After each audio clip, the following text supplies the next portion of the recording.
What was the best thing the quiet kid has said or done in class? 1. 6th grade science class. Teacher was out of the room and we were messing around with hot plates. While messing around, one of my classmates burns his hand pretty bad on a hot plate and has to go to the nurse. Right after he leaves the room, quiet kid enters and casually says, "Smells like burnt flesh in here," and just sits down like it was nothing. Everyone turned and just stared at him. 2. My wife told me about a really quiet kid in her class. No one ever heard him speak because he had some sort of mental thing and the teacher knew not to call on him. The last week of school this kid finally speaks. 100% British. This is in the cornfields of the Midwest. 3. 7th grade, new kid named Nick started school halfway through the year. He sat next to me in English class and didn't say anything ever. One day, we were reading poems out loud and critiquing each other. One sorry fella read his, and every line started with, "If I was a bird." For example, "If I was a bird, I'd live in a tree. If I was a bird, I'd fly to school." A few people offered polite criticism. The teacher called on Nick for his opinion, and he said, "If I was a bird, I'd poop on all of you."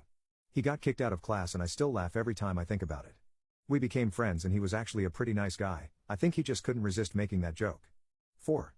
We had a kid at our high school who refused to speak for the entirety of our high school career, even if a teacher called on him. The day we graduated he spoke for the first time. His reasoning for his 4 years of silence was, "Just because I could." 5. It wasn't in class, but during our high school's variety show my senior year, this quiet guy who typically sat in the back of class and didn't really chat it up with anyone, played the most epic guitar solo ever. It was amazing.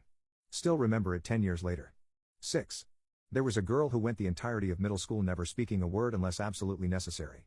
One day the class was being rowdy while the teacher was out of the room and in the raspiest, deepest voice ever yelled, "Shut up." We all shut up. 7. My friend was the quiet kid.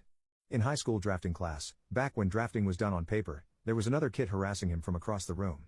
He took his T-square, about 2 feet long, made of wood, sharp edges, and whipped it across the room, hitting his harasser square on the side of the head. The resulting head wound required several stitches. 8. Classmates used to throw crumpled paper balls at her every day because they knew she wouldn't react. One day she started picking them up, spitting on them, and throwing them back. The teacher just smiled and watched.